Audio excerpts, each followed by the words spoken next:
Hello and welcome to the Sounds of Salisbury podcast. I'm Alex. I'm Ellen. And we're here to tell you about the sounds of the Salisbury music scene. And the voices of the community. Woo! It's nice to be back. Mm-hmm. I know it will seem like we've not been anywhere, but we weren't here last week. So it's nice to be back. It is. Prosecco in hand. I know. Well, it is Mother's Day. It is and it's Mother's gone Day. 12 o'clock, so I'm treating myself to We a glass. absolutely waited until 12 o'clock before we opened that bottle of Prosecco. We did, people, we did. So, what's the show all about this week? Colour. Colour. Okay. Yes. And why colour? Why not colour? Why not colour, I exactly. suppose that's the question. You know us, we like to take a theme or a title and then kind of go, right, how can we just cram stuff in that fits the theme? But we're lucky because this week we have a brilliant interview. That's for you to tell us. So please give us your feedback. But we have an interview with a wonderfully talented singer-songwriter from Andover called InColour, Georgie Amelia. And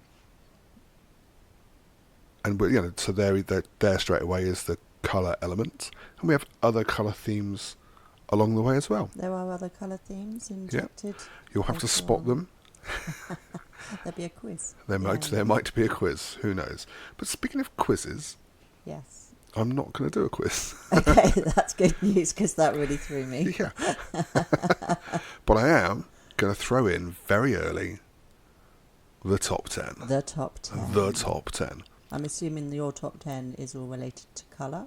It is. So if you don't know, we have a Spotify playlist on Spotify, surprisingly, called Salisbury and Somewhere in Between. And basically there is well over 50 hours of local acts that have their music on Spotify. So we've tried to cram all of these into a playlist, and it's huge. There's loads and loads of stuff. There's stuff for everybody. So I thought I would try and pick out my top 10 songs from our Spotify playlist that are related to colour. That's actually a really good idea. There you go. I love that, yeah. So makes sense, and it also highlights this playlist. So go out and have a listen. You might find something you really, really like and go, wow, where are they playing, or how can I get more of their stuff? So, anyway. Apart from some of them are no longer playing. That is very true.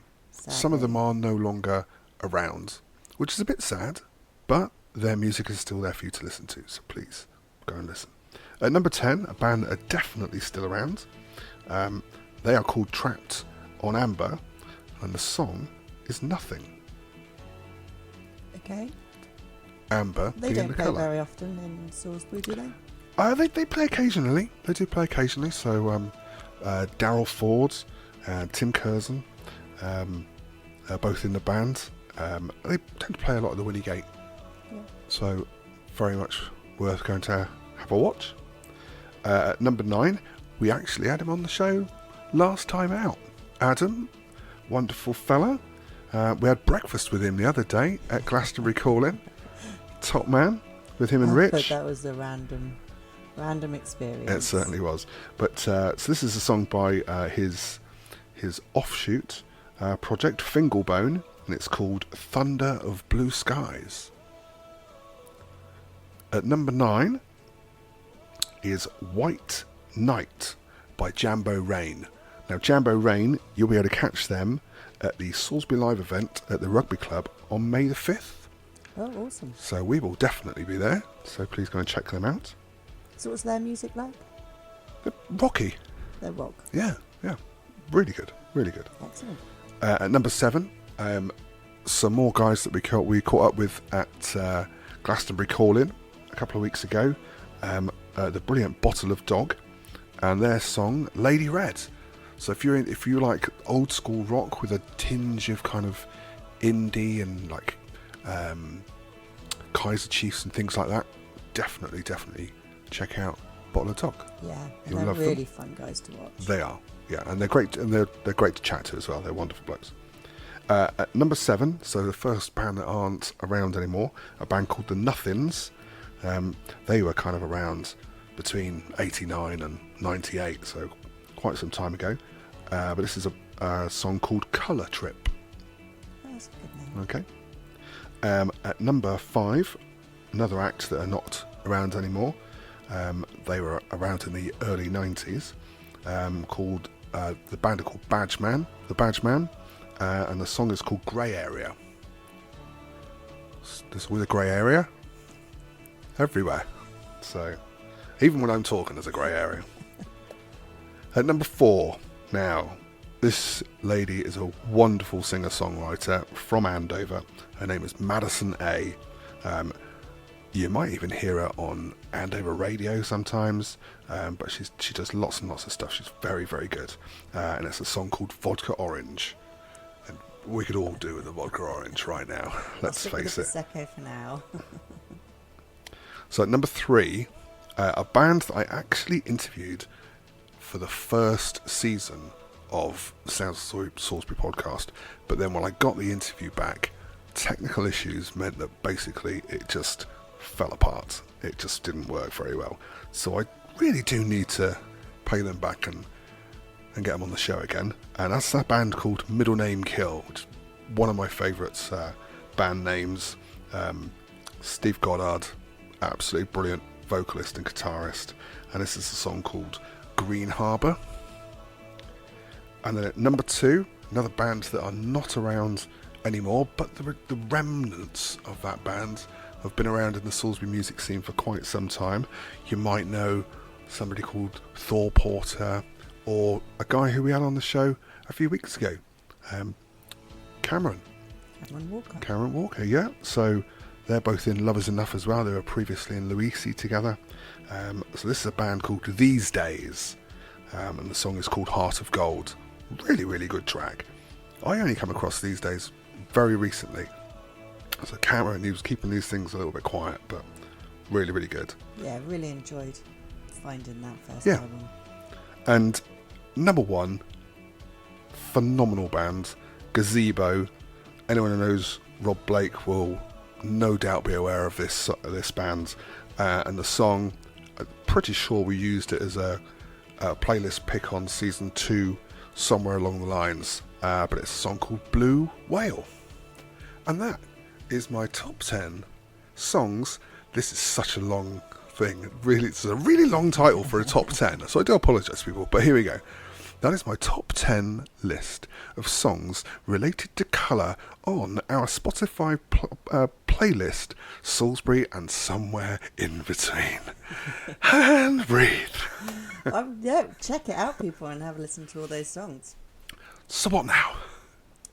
Okay, well, maybe we should just go into the interview with InColour and let's have a listen to what she has to say. Amazing. Here she is.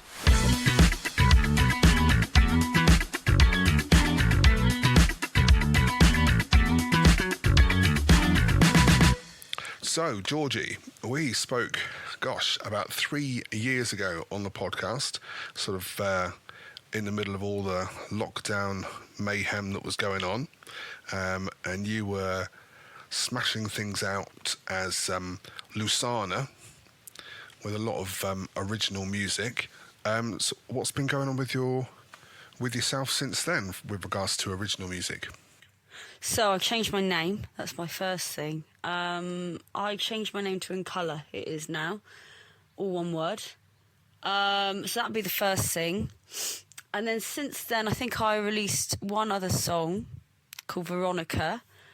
And then I haven't done a lot else, but I am planning to do more this year. So I am planning to actually do some... Well, I've done some gigs actually over the last 3 years, but I haven't done a lot of recording. But I'm planning to not only do some gigs this year, but to do some recordings to get in the studio. I did try out a couple of songs last year in the studio, but I think I just need to do a bit more work on them and that kind of thing. Are you a bit of a perfectionist when it comes to your music? I would say I am, yeah. I really want to get, like, the right message across. and I'm very like, I really want it to be mixed in a certain way. I just want it to sound more like it was made 30 years ago. That's how I want it to sound. I don't really I don't like overly clean production that much. So yeah, from that standpoint, a bit of a perfectionist, I'd say.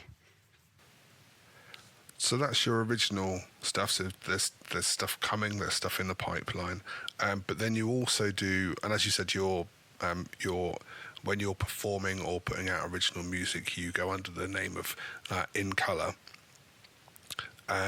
So you also go out gigging covers as well. So talk to me a little bit about the songs that you like to perform. So it depends on what act I'm performing with. When I'm on my own, which is I perform under my name, so basically my first name, my middle name, Georgie Amelia. And then I like doing Psycho Killer, actually. That's one of my favourites. I really like any Fleetwood Mac covers that I do. I really love, my favourite all time to perform is The Boxer by Simon and Garfunkel. I absolutely love that song, and I love them as a unit. But then if I'm with Dr. Alibi, probably my favourite to do is Sanctuary by The Cult. Something like that, like one of the more anthemic songs. That's what I really like doing. So how did the Dr. Alibi thing come about? Because obviously you weren't in the band the last time we spoke. No, I don't think the band had actually been formed at that time. Basically, how it came about is I was in another band, King Louis, which I still kind of perform with, but I'm not really part of the band. I'm just depping. And the guitarist from that, Andy, or one of the guitarists from King Louis, he's also in Dr. Alibi. And so he kind of asked me if I wanted to be involved. But at first I was a dep for them as well. So that was quite funny, and I got asked to be involved. So that's how that came about. And I mean, I didn't really listen to much punk before that, but I did know a bit about it because my mum loves punk music, and she was a punk back in the day. So I kind of did know a bit about it, and I quite like the whole idea of, we don't have to be perfect at our instruments to perform. We can just go out there and just give it, I don't know, something. The whole punk vibe, I love it. It's quite cool. You certainly bring the energy when you perform live, especially with the band. Is that something you consciously work on, or is it just a natural thing? It's quite natural, although I do tend to have a bit of caffeine before, because I'm not really the most energetic person in general. But so I guess it's more so that I go into like a certain mode when I'm performing. So it's not really conscious, but it is a persona, if that makes sense.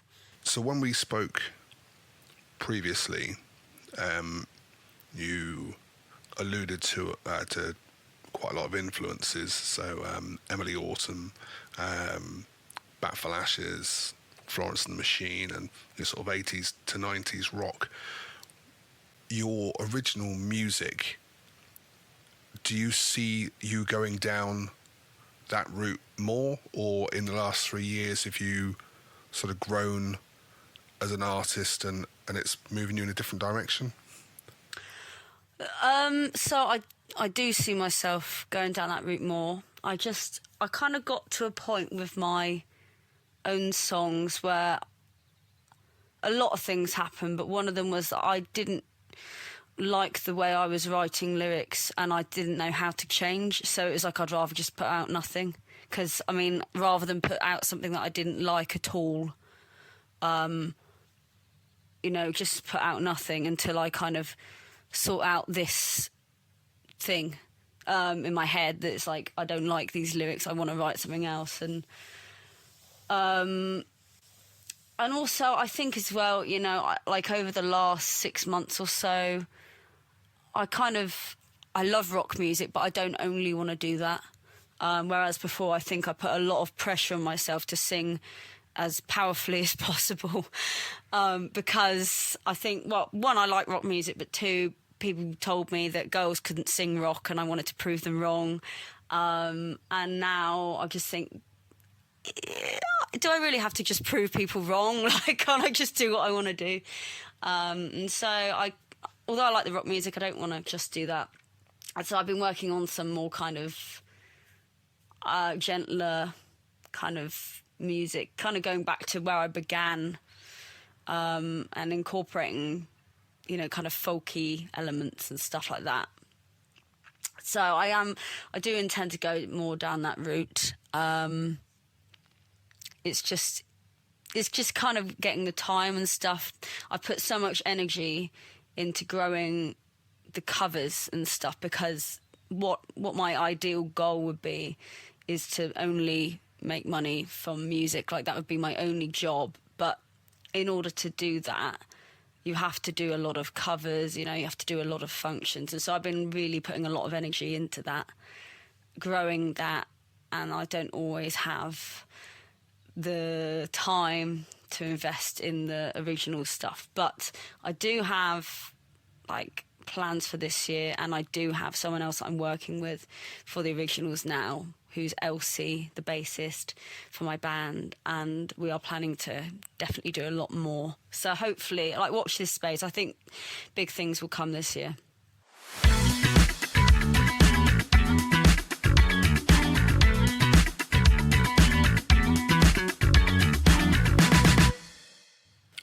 So you mentioned there your band. So have you got a full band already in place? For InColour, I have, it's just me and Elsie. However, I mean, all I really need now is a drummer.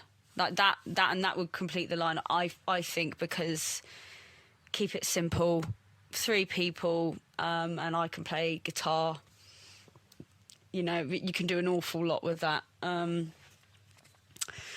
So that, not quite the full band yet, but we're nearly there. It's just drummers are really hard to find. Like, they're so difficult to find. So you've been doing a fair few gigs already this year under the covers aspect of your music, sort of in and around Andover. What are your thoughts on the Andover scene at the moment? Because that seems to be getting bigger and better. Well, I think it's wonderful. I mean, if you had said to me, you know, 5 years ago that I would be able to make a significant portion of my living doing music in Andover, I probably would not have believed you.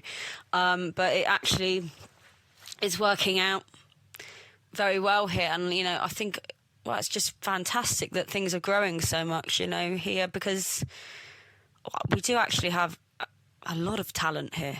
And I mean, we've been trying to grow it. I mean, I was working at the Arc Bar and we were trying to grow things even more, you know, especially in regards to like originals bands and like bigger originals bands. We had quite a couple of bigger names down there.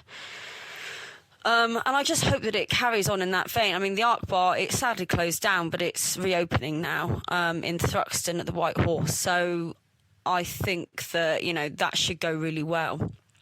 And he's going to get a lot of good bands down there and a lot of festivals. But yeah, I think it's like wonderful. And just, you know, wow, it's just great. Like, I love it. And I see that obviously you've got quite a few gigs coming up. You've got one in particular that caught my eye at the Lights in Andover. There seems to be it's almost like a showcase for a lot of Andover acts. Yes, those are 2 different events. So I'm not at, I think there's one in July where there's a lot of different acts. I'm not on that one. I'm doing one on my own. So basically it's as part of like a dance showcase at the Lights, and I was asked to come in and do some covers and stuff. So yeah, I think the other ones, yes, it's later on in the year. But yeah, there's going to be a few things down there at the Lights now. I think they're trying to integrate more into, like, with the local musicians and stuff, from what I've heard, which is quite exciting. Well, I think just learning from Salisbury and the way Salisbury Live it operates, and then obviously you did have Andover Rocks quite some time ago. There's definitely the people there that want to bring that vibe to Andover, and you can see them working hard. You can see it, and there's a lot going on. So it's definitely. I'd like to see more Salisbury acts going and playing in Andover, and also the other way around as well. I think it'd be really good to sort of see Andover acts coming into Salisbury as well. Yeah, I was surprised that actually there's quite a lot of Salisbury acts who've never gigged up this way.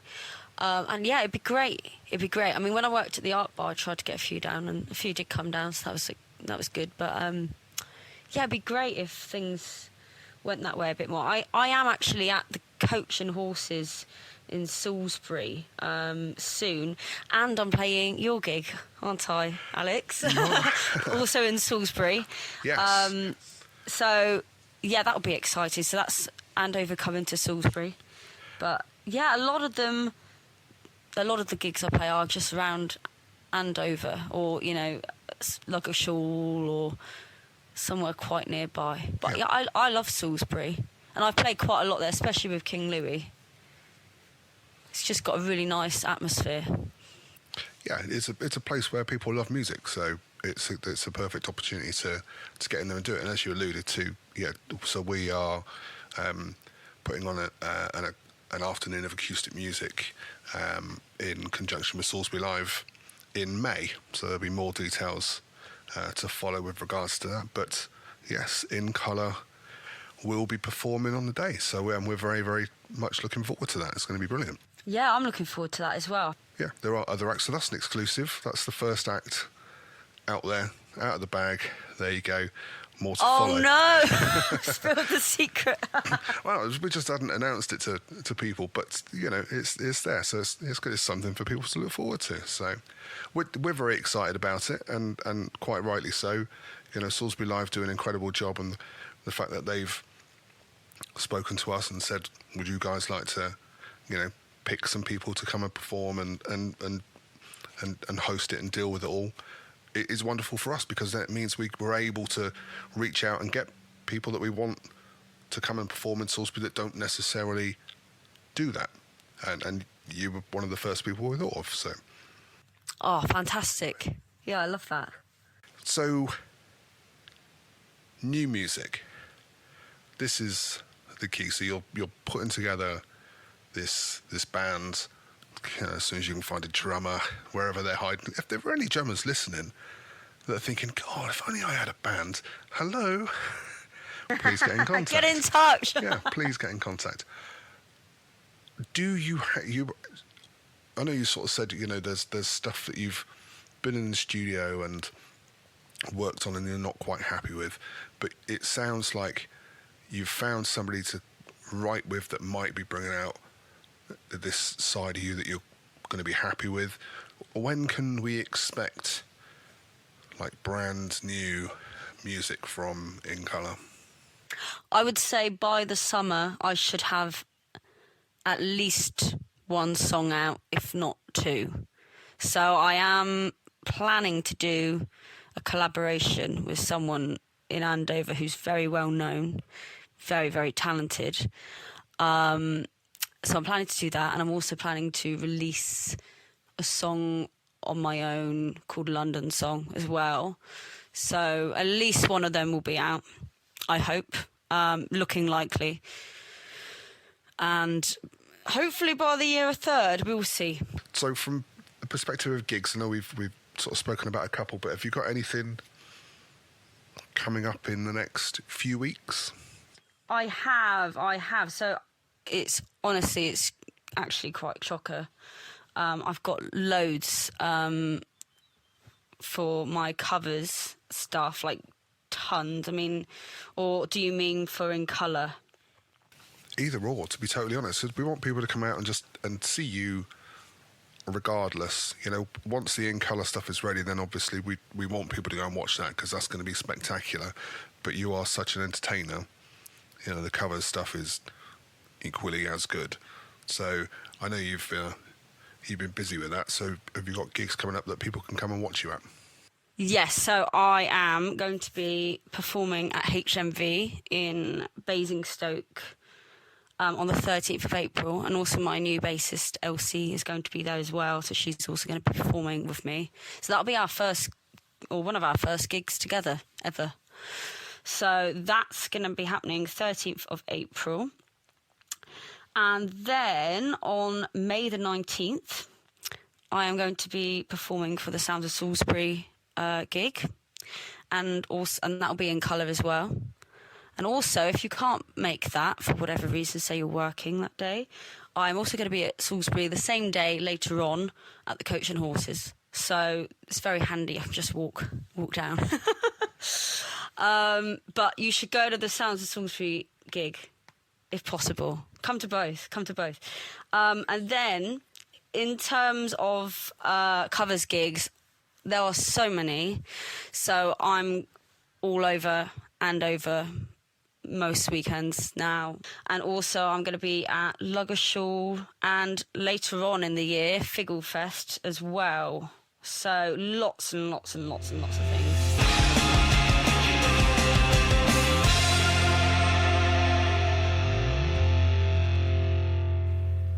Well, she really is an incredible woman. I've seen her play live so many times. I would never tire of her voice and her musical ability, and I cannot wait for her to come and play at our acoustic event on the 19th of May at the Old Mill at Harnham. Please check out our socials for the event and you'll be able to see the lineup, who's playing, who we've got on. We're really excited. So we're doing this in conjunction with Salisbury Live, and it's going to be an amazing Sunday afternoon. Hopefully the sun will be shining because it's outdoors and we should all have a great time. Fingers crossed. Yeah, look forward to seeing you there, Georgie. Absolutely. You've got nothing to say? I thought you were going to lead into something else. Well, no, I thought that's what you were doing. Okay. So talking about amazing women, I think we should all acknowledge that last week was International Women's Day. I celebrated in style, most definitely. Me and my daughter took the day off work and fully embraced a nice self-care day. You did? We did. So many face masks. It was incredible. Yeah, but then my daughter told me off because I went to bed in the evening with my makeup on. She said, "You've just undone all the good work." But yeah, so we ended off the day even going to watch an incredible woman, local talent called Louise Jordan. Yeah. And she does various different shows, but for a celebration of International Women's Day, which she did over a week's worth of performances, was geared around historic women. So she writes songs telling the history of women through the last hundreds of years. Arguably, she does touch back onto smugglers, people in the First World War, people in the Second World War, Florence Nightingale. She takes you on an amazing journey and teaches you things that you never knew about these women. Definitely recommend you going to check out Louise Jordan at any point if you can. And this was at the Arts Centre? It was, yeah. Which is a spectacular place to hold like any event really, but an event like that must have been pretty spectacular. It was, and what I loved was there was a spattering of men there. It was predominantly women because International Women's Day and the whole show was geared around women, but there were men and they definitely enjoyed it. And she does a sing-along as well. Some of her songs, she hands out little sheets and likes the audience to participate by singing the choruses with her. I must confess, I didn't sing along because I didn't want to ruin the show. She has this beautiful high voice, and if I started trying to sing along in the background, I think everyone might have just turned around and wondered what that noise was coming from the side. But she does a lot of teaching. She uses this to go around schools as well and teaches, and I know she's helping out at, I think it's the studio down at the Playhouse. She does a lot of workshops and things there with the children. Yeah, incredible. Check her out. Check out her website and find out a little bit more about what she does.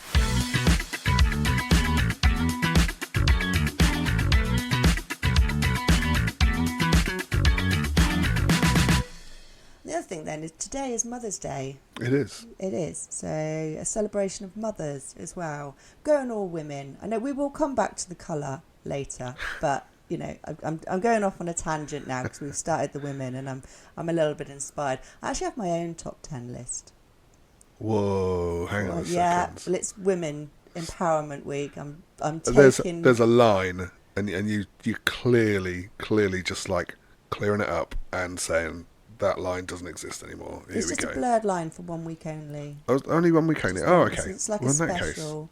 Isn't okay. it very- So, in that case, what is your top 10? Because Your I don't top know 10. anything about this. This is all new. Okay, I shall give you my top 10. It won't sound as impressive as your radio voice reading out a nice, beautiful list, but you know what, I'm going to give it a go anyway. First, I'd like to start off by saying I do actually have 4 sisters, 2 sister-in-laws, 7 nieces, 2 great-nieces, and a daughter. So, though arguably they would fill my top 10 plus extras. But it's great to grow. Oh, I'm just thinking you opened a can of worms there, and you Well, say they'd fill your top 10, but what would it be? Who would be number one? There'd That's be why arguments and I've not everything. used any of them in my top 10 because that could cause That would be a wise serious decision. family upset. So I'm definitely not going to use them. But I just, you know, coming from a female strong family, having that support network is incredible. Yeah. And I just wanted to highlight that during this podcast. So I'm going to start. Number 10, Kate Winslet. Oh, okay. Yeah, I think she's a famous, powerful woman, but she's so natural. She's kept true to herself. She's not tried to diet to become skinny. You know, she's a realistic woman that I think young girls can aspire to be without having to not eat dinner for a week. And I think that's incredible. Yeah, and she also had the best wedding meal of all time, I think. Did she? Yeah, when she got married, I'm going to presume she's still married to the same person, I don't know, but I know she had a very famous wedding, and they had the reception in the local pub, and they had bangers and mash as their meal. I love that. Such a grounded woman. Love that. And Who don't love bangers and mash? True, you can even get vegan Yeah, ones. vegan, so vegetarian. It's for everybody. It is. It's for everyone. Okay, number 9 is a woman called Angus Bottenham. Okay. And she was around in the 1300s. Some people in Salisbury might know of her, have heard of her. She owned the Ray Door and a local brothel in Salisbury. But the reason she's on my list is she actually founded the Trinity Hospital, Okay. which I think is incredible. She wanted to give back after sort of a redemption for her sins, as it were. She wanted to give back to the community and set up and founded That's cool. the Trinity Hospital. That's cool. Yeah. And then number 8, we have Katharine Hepburn. Okay, heard of her. Yeah. The reason she's on my list is because she was the first actress to embrace menswear. So I think she paved the way for women to feel comfortable wearing whatever they wanted. And I love a pair of slacks. And so thank you, Catherine, for being a trailblazer in the slacks. Number 7, Fern Cotton. Fern Cotton. Yeah, you probably know her best for being a radio DJ. Yeah. She was a child TV hostess as well. But now she does this podcast called Happy Place. Okay. And she's also founder of a festival called Happy Place, which is, I think it's 2 or 3 times a year. And it's where people can go for self-love, self-growth. And it's really inspirational. I actually recommend you listen to Fern Cotton's podcast, Happy Place. Cool. Number 6, Florence Nightingale. Right, who has not heard of Florence? Hands up, people. Everybody has. I see you. Yeah, so she's an obvious one, to be fair, to be on the list for her amazing work. But I'm going to reference back to Louise Jordan. She actually does a show called Florence, and she did one or two of the songs in her International Women's Day. And I learnt so much more about Florence Nightingale that I didn't know before through her songs. So I'm going to leave you there with Florence Nightingale. Number 5, Dolly Parton. I know, she's an incredible woman. She's you're laughing at me. There's a reason she's on my list. She just works 9 to 5? Well, nobody likes to. I wish she'd actually sung a song 10 till 3. Actually, but... I will just say, and I actually heard this on the radio the other day, so they were playing 9 to 5, and they said that she's such an incredible person because the filmmakers were desperate for her to be the star of that film, but she negotiated her contract with the premise that she would be in the film if and only if she was allowed to write and sing the title song. And she's made more money from the song than she did from the film. Just because she's a terrible actress. Sorry, Dolly, I know you're a keen listener to the Sounds of Salisbury podcast. No, she is incredible talent in the music industry and film industry, but she also promotes children's literature. Okay. So in America, you can sign up your child, and every month up until the age of 5, she'll send these children a book to try and encourage. Because when she was younger, she was deprived of literature, and she didn't want anybody to be deprived of literature. So I think fair play. She didn't need to do that. That's really cool. Incredible. Yeah. Number 4, Marie Curie. Obvious. Everyone knows her, obvious. I mean, the first woman to win a Nobel Prize in 1903, and the first person ever to win 2 Nobel Prizes in 1911. So thank you, Marie Curie, for all your amazing work. Number 3, Rosa Parks. Okay. So 1950s civil rights movement leader, best known for not giving up her seat on the bus, and I just think that's a true testament to the power that women can have. It doesn't have to be a man that stands up there to change rights for your race. Women can also do the same, and I think she's definitely worthy of a place. And then number 2 is the Queen Elizabeth II, to be more precise. I adore Queen Elizabeth II. I know people have their opinions, but I think for 70 years she held herself with such strength and poise and just service. You know, she took on her responsibilities and saw it through right to the end. So I have a lot of respect for our Queen Elizabeth II. And from a young age as well. So, you know, she was queen for 70 years, but she started that, you know, she was 24, 25. Yeah, I mean, that's quite a big thing to take on at such a young age. Absolutely. Wow. Cool. And then at number 1... Oh, this you've just said Queen Elizabeth II. I know. You've had Florence Nightingale and Marie Curie.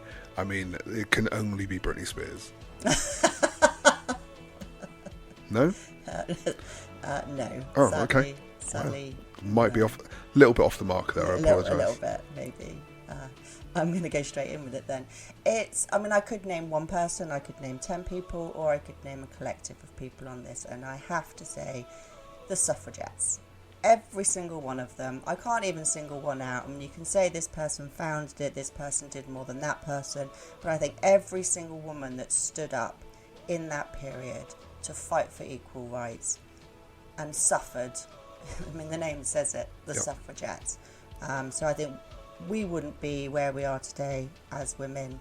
So thank you for your sacrifice. And that is my top 10 one-off special. Very good list. Thank you. A very good list. I mean, you know, you slandered Dolly Parton a little bit, but it's fine. I'm sure she won't mind.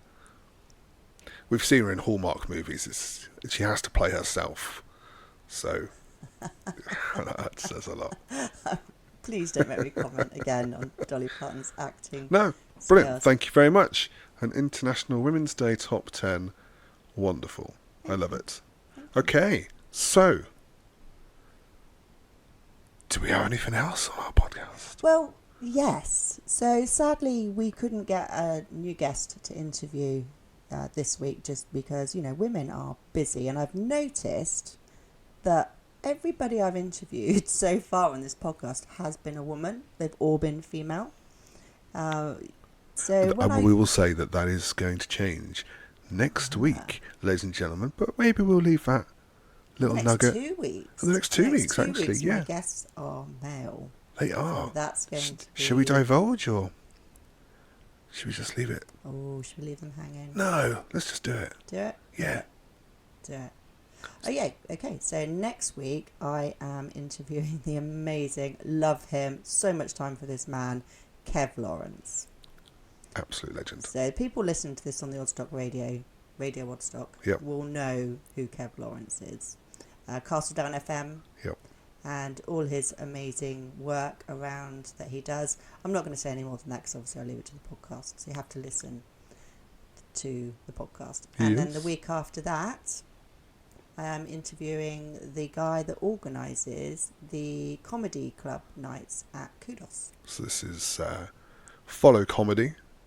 You can follow them on Facebook.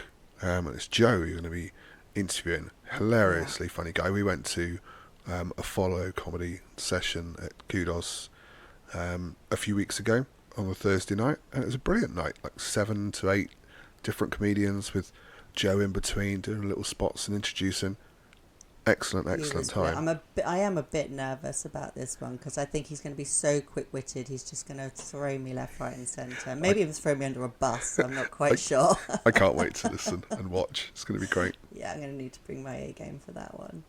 So I listened back to some of the extra bits of the podcast that we didn't have time for to throw out, and there's one particular woman, Liz Batten, who I spoke to about safe places in Salisbury, and she did so much more that I wanted to use the rest of the content of the interview on a podcast, and this is an absolute ideal opportunity to do that. Women in Salisbury, because I'm still on the women. I'll go back to the colour in a minute, I promise, but still on the women. I don't know how many women know, but there is a scheme, and it's not just Salisbury, it's a national scheme called Ask Angela. And if you're out and about and you feel unsafe in a pub, then you go to the bar and you ask for Angela. And here's a little bit of what Liz said about that. The Ask for Angela service, which I'm sure you've heard about, where you can ask for help in a pub or a club. We've heard that that's never been used in Salisbury from licensees and the Pub Watch and so on. But it's good to know it's there, because if you know it's there, it's reassuring. And you know that, because we did, the Seroptimists did Ask for Angela pub crawl, where we mystery shopped and went into pubs around the city and said, if I came up and asked for Angela, would you know what I was talking about? Just to check that the staff did. And we got a pretty much 98% yes, which was great. And it's just nice to know that scheme's in place, even if it never gets used, knowing that people are aware that if you need help, help is there. Yeah. I think it's really great that the things that go on around Salisbury that just help to make it a safer place. I know when you spoke to Liz in the first podcast, and the things that she was telling us about safer space that we didn't know, so it's wonderful. But so what else does Safe and Supportive Salisbury do in the community? Yeah, that's a great question. I'm glad you asked, because there was another outtake that I'm going to use next, and in that it explains a little bit more about the other things that they do, but it also takes us back to the colour, because there is another scheme in Salisbury, which let's have a listen from Liz first, and then we'll talk about that. Okay. We provide a network for community groups to come together. I'm always amazed. I shouldn't be, because I've been going to the meetings for years, but I sit in a network meeting and somebody one side of the room will say, well, I'm doing such and such a thing with people living with dementia. And then somebody at the other side of the room is saying, oh, I'm doing such and such a thing. And then you'll end up with them going, oh, I need to talk to you. I need to talk to you. And you find out that people are coming together after the meeting, over the coffee break, to pool ideas and to work together. There's a guy that does community transport in Salisbury. Inevitably, there's a line of people at the end wanting to talk to him about, can you take our group to this, or can you bring our lady back from that, or whatever it is. So there's some really good connections. I say it's about making connections, and there's no substitute for that. Emails just don't do it, and websites just don't do it. It's being in a room with other like-minded people, and that's how relationships are built. We work with our two champions in Salisbury. One is our older persons champion, Irene InColour, who runs Silver Salisbury, which I'm sure you've heard about, which is a kind of month-long, 6-week-long, it seems to get longer every year, a period in the autumn where she does things for elderly people, encouraging them to think about new things. It might be sports, might be fitness, it might be film showings. She's doing a vinyl cafe for people to bring their records and play them, all kinds of things. Again, about bringing elderly people together. Some of them might be housebound and lonely and not able to get out. Community transport comes into play and people get brought places. And that's a brilliant thing that she does. And we work with Irene throughout the year on the work she does with older people.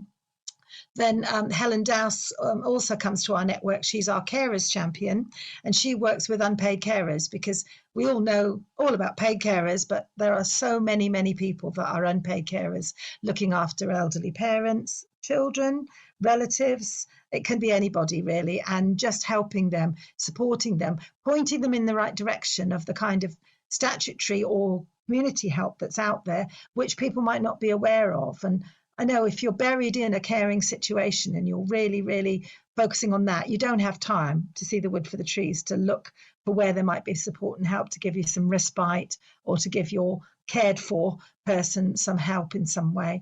And then we also work on things like showcases, which we run a couple of times of the year, which is, again, bringing groups together. We've done them on dementia, we've done them on autism. It's called neurodivergence now, isn't it? But you know what I mean. We've done one on volunteering, and we're looking at doing one coming up again on dementia, because that's always such a hot issue. And we've got plans for another one in September, which I'm still writing up the ideas for. So more about that soon.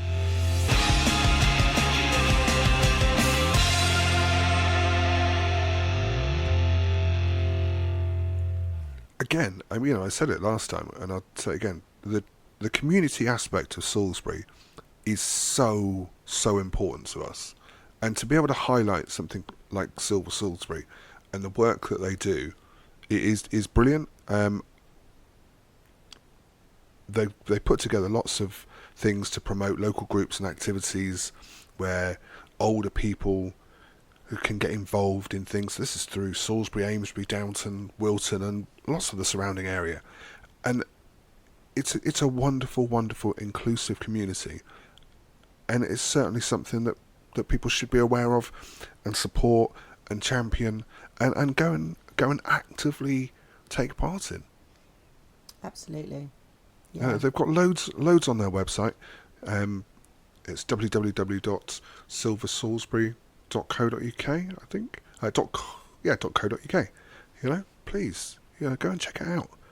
It may be for the older generation, but I'm sure us youngsters can help out and support and provide assistance and really just help others. And that's what community is about, helping others. Yeah, and it would be good to get involved. We're all going to be old one day.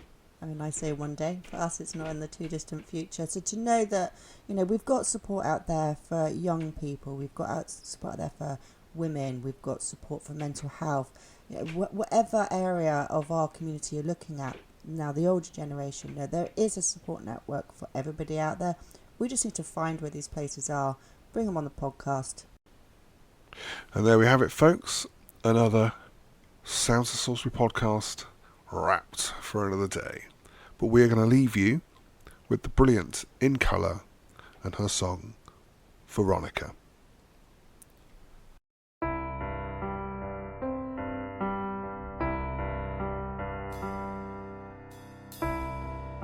Veronica, you down, always picking fights, writing hate notes, letters of complaint. Veronica, you ruin lives wherever you go, whatever you do, spreading hate crimes. And I know you're not real, you're a figment of my mind, but you stay